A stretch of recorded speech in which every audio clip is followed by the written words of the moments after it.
Last time, we counted down 10 discoveries that nobody meant to make. A melted snack, a moldy plate, a stray goat. You told us to bring more, so we did. Because the truth is, the history of progress is littered with happy accidents. A failed experiment, a ruined batch, a forgotten barrel in a cellar. Each one turned a mistake into something the world couldn't live without. So here are 10 more of the best. The flukes, the spills, and the total dead ends that changed everything. This is Accidental Discoveries, Volume 2. 1913. In Sheffield, England, a metallurgist named Harry Brearley is trying to solve a very unglamorous problem. Gun barrels were wearing out too fast. He starts melting steel with different amounts of chromium, hunting for an alloy that resists erosion. The experiments don't work. Batch after failed batch gets tossed onto a scrap pile in the yard. Then, weeks later, Brearley notices something strange. While every other offcut in that rusting heap has gone brown, one alloy is still mirror bright, untouched by the damp Sheffield air. He'd accidentally created stainless steel. The failure on the scrap pile went on to build our cutlery, our kitchens, our skyscrapers, and our surgical tools. 1894. At a health resort in Battle Creek, Michigan, two brothers, John and Will Kellogg, are trying to make a soft wheat food for their patients. Then they get called away and leave a pot of boiled wheat sitting out for hours. By the time they come back, it's gone stale. Money's tight, so rather than bin it, they force the dried-out dough through the rollers anyway. Instead of one gummy sheet, it broke into delicate little flakes. They toasted them, and the patients loved them. That stale, salvaged batch became the breakfast cereal, an industry now worth tens of billions, born because two brothers were too thrifty to throw dinner away. For over 1,000 years, they hid in plain sight. In the deserts of southern Peru, the Nazca people scraped away the dark surface stones to expose the pale earth beneath, sketching enormous shapes across the plain. A hummingbird, a monkey, a spider, a condor with a wingspan longer than a football pitch. And then, for centuries, they were all but forgotten. From the ground, they're just faint paths going nowhere. You can walk straight across one and never know it's there. It took the invention of the aeroplane to truly see them. In the 1920s and 30s, as pilots first crossed the Peruvian desert, they looked down and found giant animals gazing back up at them. The Nazca Lines, over 2,000 years old, and only revealed to us once we could finally fly. As the legend goes, sometime around the 9th century, an Ethiopian goat herd named Kaldi notices his goats acting very oddly. After nibbling the bright red berries of a certain shrub, they're practically dancing, skipping about, far too jittery to sleep. Curious, Kaldi tries the berries himself and feels the very same jolt. He carries some to a monastery, where a wary monk throws them on the fire in disgust. And the roasting beans fill the room with an irresistible smell. They raked the beans from the embers, crushed them, and steeped them in hot water, the very first cup of coffee. The tale is almost certainly a legend, but the trail is real. Coffee began in the highlands of Ethiopia. Every espresso you've ever had may trace back to a few dancing goats. 1933. A desperate farmer drives through a blizzard to a lab in Wisconsin, carrying a dead cow, a milk can of blood that won't clot, and a bale of spoiled hay. His cattle are bleeding to death, and nobody knows why.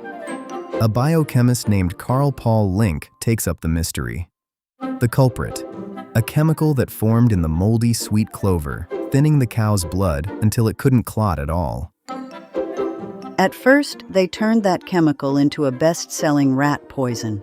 It made rodents bleed internally. But a careful, smaller dose did something miraculous in people. It safely stopped dangerous blood clots. The poison became Warfarin, one of the most prescribed medicines on Earth. When President Eisenhower had a heart attack, this is the drug his doctors reached for. 1853. Saratoga Springs, New York. As the legend goes, a chef named George Crumb is running a busy restaurant kitchen when a fussy diner keeps sending his fried potatoes back. Too thick, too soft, not crisp enough. Crumb finally snaps. Out of pure spite, he slices the potatoes as thin as paper, fries them stiff, and drowns them in salt, expecting the man to hate them. The diner was delighted. Word spread, and Saratoga chips became the toast of the town. It's likely more tall tale than history, but one thing is certain. The potato chip was born in that little spa town, and today it's a snack worth tens of billions a year. Spite, it turns out, is delicious. 1972. At a plant in France, a routine test on uranium from a mine in Gabon in West Africa turns up something that shouldn't be possible. A tiny sliver of the uranium, the exact part that fuels nuclear reactors, is simply missing.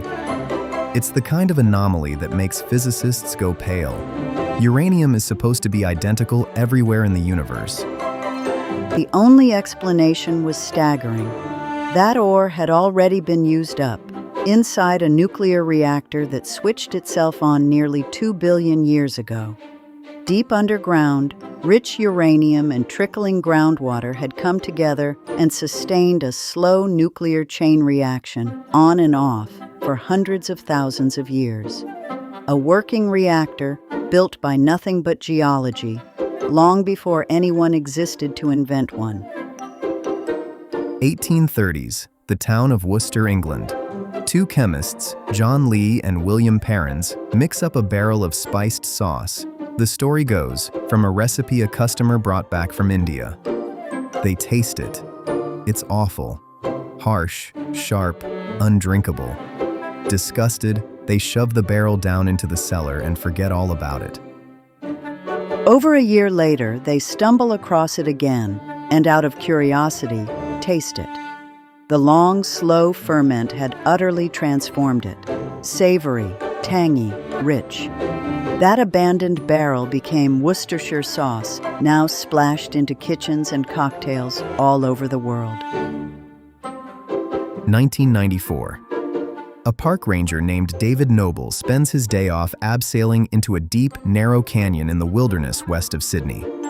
At the bottom, in a hidden grove, he finds a cluster of tall trees with strange, knobbly bark he doesn't recognize, and he knows these forests better than almost anyone. He snaps off a single small branch to take home. Those trees were Wollemi Pines, a species known only from fossils, some over 90 million years old, and long assumed to have died out with the dinosaurs. Botanists called it like finding a living dinosaur. Fewer than 100 grow in the wild, and their exact location is kept a government secret to this day. A living fossil, hiding in a canyon a couple of hours from a city of 5 million people. 1900. A crew of Greek sponge divers, sailing home, are driven by a storm to shelter behind a tiny island called Antikythera. While they wait, they dive for sponges, and instead find a 2,000-year-old shipwreck, its deck scattered with bronze and marble statues. Among the treasure is one unremarkable lump of corroded bronze. For years, nobody thinks much of it. Then it cracks open, and inside are gears. Dozens of them, meshed together with astonishing precision. The Antikythera Mechanism is a hand-cranked analog computer. Turn the dial, and it predicts eclipses and tracks the sun, the moon, and the planets across the sky. It was built 2,000 years ago. And here's the part that gives you chills. Nothing else this complex would appear anywhere on Earth for another 1,400 years. A machine centuries ahead of its time, found by accident, hiding at the bottom of the sea. So here's the thread running through all 10. Not one of these people set out to find what they found. The scrap heap, the stale pot, the barrel in the cellar. To almost anyone else, those were just failures to sweep away.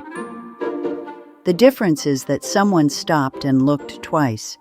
They noticed the one bright offcut, the flake, the drawing in the dust, and asked the magic question, "Wait, Why?